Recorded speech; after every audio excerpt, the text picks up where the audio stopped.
Setiap hari upayakan, jangan tinggal ini, nanti punya rumah, nanti punya kendaraan dan segalanya.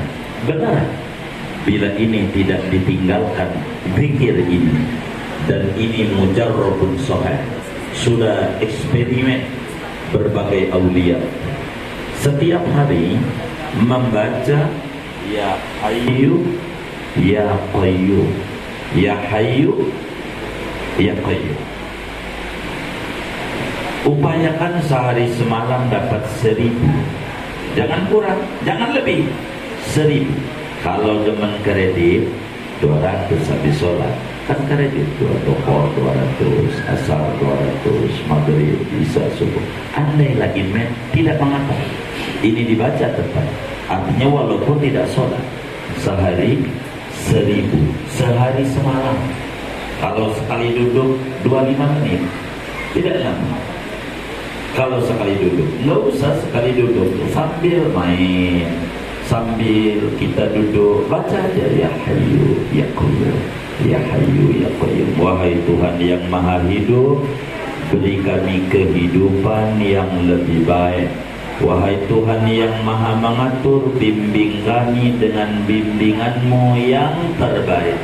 Bila ini diistiqomahkan oleh Mas Eko dan oleh istrinya, ini baca sama-sama sebagai kerjasama yang baik.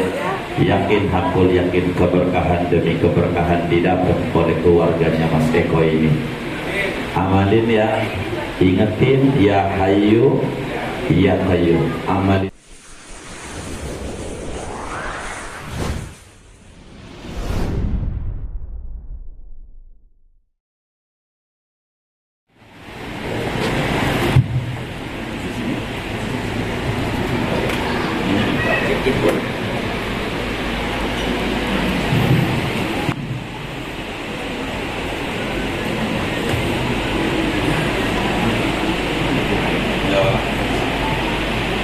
Assalamualaikum warahmatullahi wabarakatuh. Alhamdulillahil jami'il fattah alladzi ahalla li'ibadihi nikah wa harrama 'alaihimus sifat. Salawatu Rabbi wa salamuhu wa tahiyyatuhu wa barakatuhu ala sayyidina wa maulana Muhammad badrit tamam wa syamsil falah wa ala alihi wa ashabihi ahlis sidqi was salah.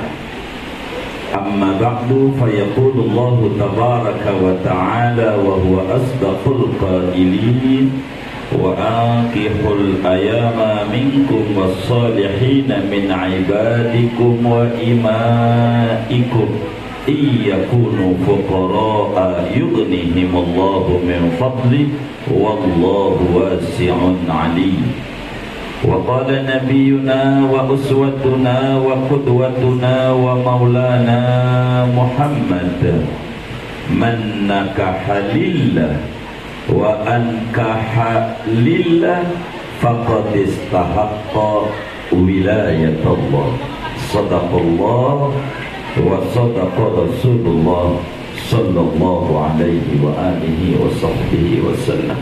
Al-mukarramun, para alim ulama, para asatir, para kesepuhan, tokoh masyarakat, wabil khusus guru kita Kiai Haji Baihaqi hadir juga di tengah-tengah kita, juga Bapak penghulu dari Kecamatan Pondok Aren dan Pak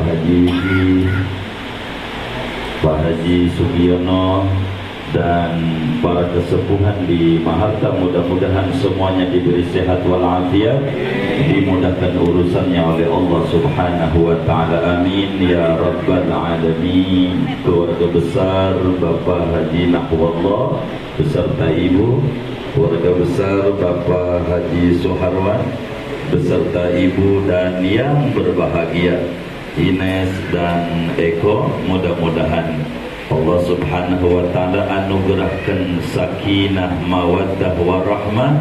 Allah berkahi di dalam kehidupan rumah tangganya, berkahi karirnya, berkahi rezekinya, berkahi anak keturunannya, berkah dunia dan akhirat. Amin ya rabbal alamin.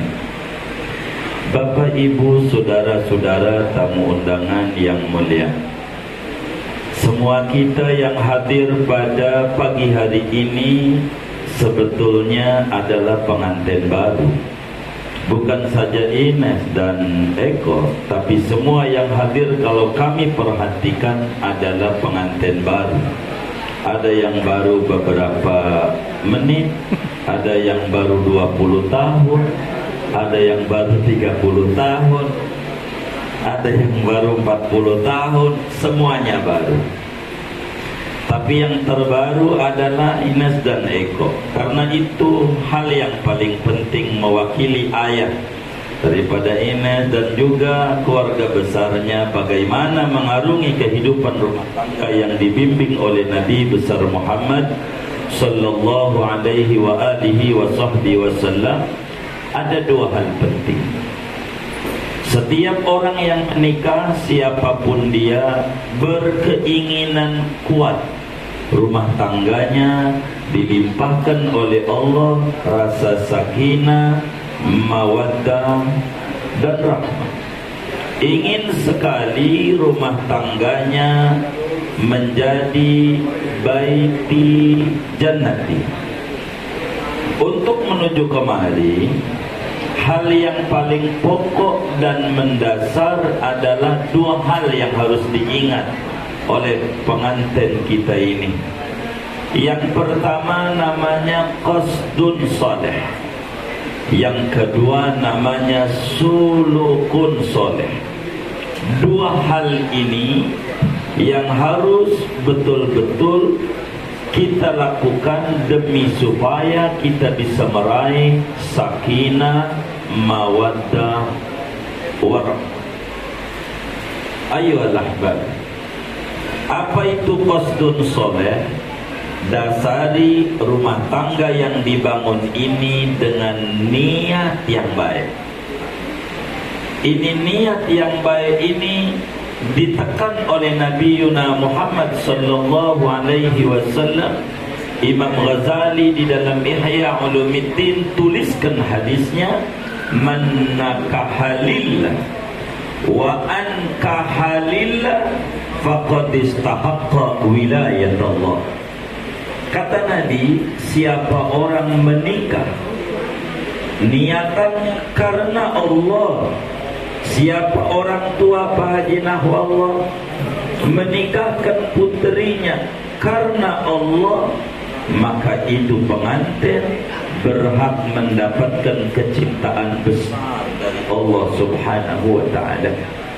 Kecintaan Allah yang mendatangkan keberkahan banyak dalam kehidupan rumah tangga. Karena niat yang baik ini ibarat sholat namanya imam, rumah tangga yang dibangun namanya makmum. Baik dan buruknya rumah tangga yang dibangun bergantung kuat pada baik dan buruknya niat kala menikah. Sufi besar dari Yaman, Al-Imam Al-Haddad, menasihati kita, khususnya pengantin kita. Kata beliau, wa alaika ya akhi bi islahi niyatika wa tafaqqudiha wa tafakkuri fiha qabla al-amal, fa inna an-niyata imamul a'mal wal a'mal tabi'atun laha husnan wa qubhan wa sihhatan wa fasadan. Saudaraku seiman sekeyakinan, upayakan olehmu untuk meluruskan niat, mendandani niat, mengecek ulang niat, mentafakuri niat sebelum kita melanjutkan kehidupan berumah tangga. Sebab niat itu adalah iman, sedangkan aktivitas rumah tangga adalah makmum. Baik buruknya rumah tangga bergantung kuat pada baik dan buruknya niat kala menikah. Maka luruskan niat menikah ini, fa insyaallah keberkahan janji-janji Allah yang disampaikan dalam Al-Quran, janji-janji Rasulullah yang disampaikan di dalam sunnahnya akan didapat oleh Eko dan juga oleh Inas ini. Mana janji Allah dalam Al-Quran? Iyakunu fuqara'a yughnihimullahu min fadli. Kalau mereka sebelum menikah tidak punya apa-apa, asal memiliki landasan niat yang baik, Allah berikan kecukupan sekarang dan mendatang buat Anda yang menikah. Yakin dengan menikah rizkinya makin banyak. Tidak ada rumusnya dalam Islam orang menikah hidupnya makin terpuruk, enggak ada. Bila di dalam lapangan ada, cek ulang niatnya yang keliru kalau dia menikah. Sebab udah janji Al-Quran, iyakunu fuqara'a yughnihimullahu min fadli. Kalau mereka masih tidak punya apa-apa sebelum menikah, asal memiliki qasdun saleh, niat yang baik, niat yang lurus, yughni, Allah cukupi sekarang dan mendatang. Asal niatnya baik. Karena itu bila di lapangan kita ada mengalami kesulitan, cek ulang bagaimana niat kala menikahnya. Nabi sampaikan dalam hadisnya, iltamisur rizqa bin nikah. Carilah pintu keluasan rezeki lewat gerbang pernikahan. Maka dengan menikah, kata Nabi, rizki kita bakal menjadi luas adanya. Ini yang paling penting di dalam kita sebagai umat beragama. Gambarannya begini, hadirin sekalian, kita sholat sendiri, ganjarannya satu, ada makmum 27. Itu menunjukkan niatullah ma'al jamaah. Pintu limpahan kurnia Allah itu bersama perkumpulan suami istri. Bila ada imam dan ada makmum mendatangkan 27 derajat, maka dengan kita menikah ada pasangan, maka mendatangkan limpahan rizki yang luar biasa dari Allah Subhanahu wa ta'ala. Dulu papa mamanya yakin masih bujangan itu nggak kebeli sendok, boleh tanya, nggak kebeli garpu, nggak kebeli panci, begitu. Nah, semuanya landasan itu ada, nggak perlu takut orang menikah. Orang mendatangkan kesuburan dan kecintaan dari Allah Subhanahu wa ta'ala. Yang kedua, hal yang paling pokok, sulukun soleh. Apa itu sulukun soleh? Berperilaku yang baik. Kita berasal dari keluarga yang berbeda. Yang satu dari Klaten ya. Yang satu dari Betawi dan Bangka Belitung. Ini berbeda, tapi bukan perbedaan itu untuk kita peruncingkan, tapi dicari titik kesamaan. Inilah orang menikah. Kehidupan kita berbeda, lingkungan kita berbeda. Bila terus diperuncing perbedaan, tidak ada titik temu. Orang menikah itu harus kayak sendal yang dipakai oleh kita. Sendal itu beda, yang satu kanan, yang satu kiri. Kalau kita pakainya kanan semua tidak bisa. Kaki kanan melangkah, kaki kiri di belakang. Kaki kiri melangkah ke depan, kaki kanan di belakang. Sebab kalau bareng-bareng, kalau orang kampung nyebut namanya pocong, begitu aja. Iya. Tapi beda, memiliki satu tujuan, mencari ridha Allah Subhanahu wa ta'ala. Orang menikah harus mengerti, kayak di barat dua tangan, masalul akhaini masalul yadaini, kata Rasulullah SAW. Perumpamaan orang suami istri itu kayak dua tangan. Bila gatel, enggak pakai disuruh, tangan kanan, ini gue ini, kata tangan kiri, gatel, garuklah. Enggak pakai begitu, paham dan mengerti di mana titik gatel. Itulah orang menikah. Jadi kita harus paham harus paham dalam kehidupan rumah tangga. Ini mah ada seorang istri, ketika lakinya pulang kerja, mah bikin kopi. Astagfirullahaladzim, air udah gue masakin, itu kopi ditoples, gula ditoples, bikin aja dewek. Ada nggak yang model kayak begitu tuh? Nggak ada, alhamdulillah. Mana orangnya katanya? Saudara sekalian, ini jangan, kita harus mengerti. Ini namanya disebut sulukun soleh. Untuk menyempurnakan sulukun soleh nih, agar supaya rumah tangga kita itu betul-betul meraih sakinah. Sakinah itu rumah, bahasa Arabnya maskan. Maskan turun. Rumah kita itu maskan, tempat ketenangan, tempat kenyamanan.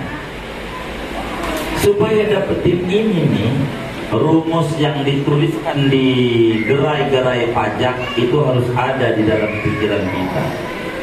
Di tulisan kantor pajak itu ada tulisannya, mengatasi masalah tambah masalah. Itu tambah, itu tanpa masalah.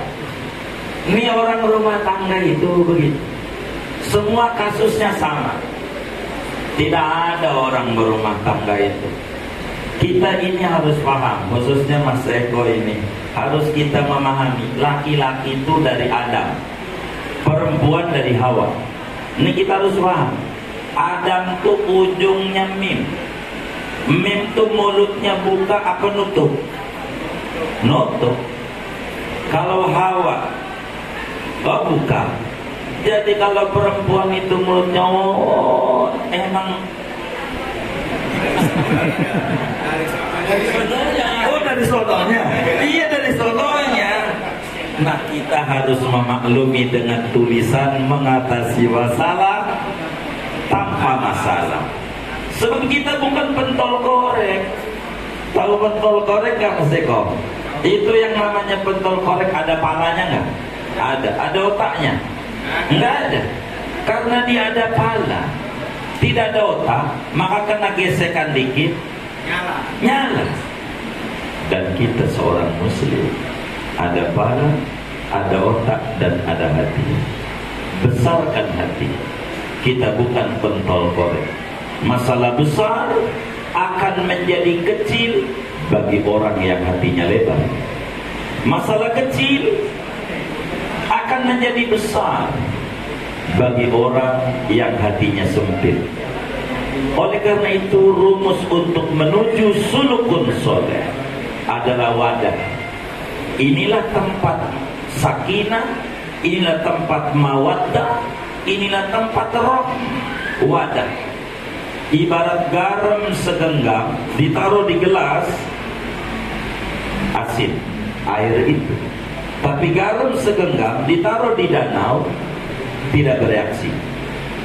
Kenapa? Ada perbedaan. Bukankah garamnya sama segenggam? Wadah yang membedakan. Problem rumah tangga sama, semua orang sama, cuman beda pemeranannya. Sama. Coba aja diobrolin, bini gua begini-begini, sama begitu. Problemnya sama, cuman bagaimana mengelolanya, ini yang beda. Kalau hati kita lebar, masalah tidak menjadi masalah. Kalau hati kita sempit, masalah kecil menjadi masalah. Timbang kobokan, lupa tuh istri ngasih makan kobokan, itu karena dibikin masalah. Astagfirullah, udah punya anak 4, masih bego juga ngelainin laki tuh. Timbang kobokan, itu jadi masalah, dibikin lebar saja. Inilah kehidupan kita dalam kehidupan berumah tangga. Bila kita menjalankan sulukun soleh, tempat yang kita lebarkan namanya qalbu. Tidak ada orang mengarungi rumah tangga itu tidak ada problem. Dan problem itu bentuk cubitan Tuhan supaya kita ingat bahwa kita adalah hamba yang butuh kepada Allah Subhanahu wa ta'ala. Jangan kita takut. Oleh karena itu, belajar masing-masing tentang kewajiban suami apa, kewajiban istri apa. Tuntut diri kita, jangan tuntut orang lain. Tuntut diri kita mengikuti Nabi Muhammad punya ajaran. Bagaimana kehidupan rumah tangga Nabi dengan Sayyidatuna Khadijah. Tidak ada contoh yang paling baik buat kita mencontoh rumah tangga selain mencontoh Nabi besar Muhammad sallallahu alaihi wasallam. Sedikit sebelum kami tutup untuk menjadi renungan buat kita bersama. Siti Khadijah kala itu umurnya sudah 60 tahun. Kira-kira muda apa tua itu? Udah tua 60. Nabi ada di Gua Hira, khalwat ibadah. Jarak dari rumah Nabi menuju Gua Hira 5 kilo. Arab panasnya seperti apa? Itu istrinya Siti Khadijah nenteng makanan. Ya nasi, ya sayur besan, ikan asin, ditenteng nih makanan, dibawa tuh naik ke Gua Hira yang kurang lebih 300 meter. Kita harus naik ke atas. Ada sekitar 600 tanggaan untuk naiknya itu juga Hira. Tiap hari nganterin makanan buat lakinya makan. Inilah contoh seorang istri yang baik. Ya Allah, ada kadang di antara kita timbang dari dapur doang ke meja makan buat lakinya. Ogah dia nganterin. Ada nggak yang kayak begitu? Nggak ada, alhamdulillah. Ini contoh yang baik. Maka mencontohlah kepada mereka orang-orang sukses, supaya rumah tangga kita pun juga ikut membawa kesuksesan. Terakhir, ada nasihat dari seorang wali besar di Betawi, Kiai Haji Muhammad Syafi'i Hadami rahimahullah rahmatullah, Syekhuna wa murabbi arwahina. Kata beliau, agar supaya rizkinya luas, karirnya makin bagus, ini diingat oleh Ines dan oleh Mas Eko. Setiap hari upayakan, jangan tinggal ini, nanti punya rumah, nanti punya kendaraan dan segalanya. Benar, bila ini tidak ditinggalkan zikir ini, dan ini mujarrabun sahih, sudah eksperimen berbagai aulia. Setiap hari membaca Ya Hayyu Ya Qayyum, Ya Hayyu Ya Qayyum. Upayakan sehari semalam dapat 1000. Jangan kurang, jangan lebih. 1000. Kalau demen kredit 200 habis sholat, kan kredit 2 toko 200, asar 200, maghrib, isya, subuh. Andai lagi tidak mengapa, ini dibaca tepat. Artinya walaupun tidak sholat, sehari 1000, sehari semalam. Kalau sekali duduk 25 menit, tidak lama. Kalau sekali duduk, nggak usah sekali duduk, sambil main, sambil kita duduk, baca aja Ya Hayyu Ya Qayyum, Ya Hayyu Ya Qayyum. Wahai Tuhan yang maha hidup, beri kami kehidupan yang lebih baik. Wahai Tuhan yang maha mengatur, bimbing kami dengan bimbingan-Mu yang terbaik. Bila ini diistiqomahkan oleh Mas Eko dan oleh istrinya, ini baca sama-sama sebagai kerjasama yang baik. Yakin hakul yakin keberkahan demi keberkahan didapat oleh keluarganya Mas Eko ini. Amalin ya, ingetin Ya Hayyu Ya Qayyum. Amalin ini berkah insya Allah, seperti apa keberkahan yang Allah berikan kepada hamba-hambanya yang soleh manakala menikah. Terakhir kita baca Fatihah. Mudah-mudahan apa yang telah kita saksikan bersama, akdun nikah ini akdun nikah yang penuh berkah dari Allah Subhanahu wa ta'ala. Kedua pasangan kita dianugerahi sakinah, mawaddah warahmah, limpahan barakah dari Allah Subhanahu wa ta'ala dalam anak keturunannya, karirnya, rezekinya, lingkungannya, agamanya, dan semuanya. Bijirkan niat wa ta'awad. Al-Fatihah.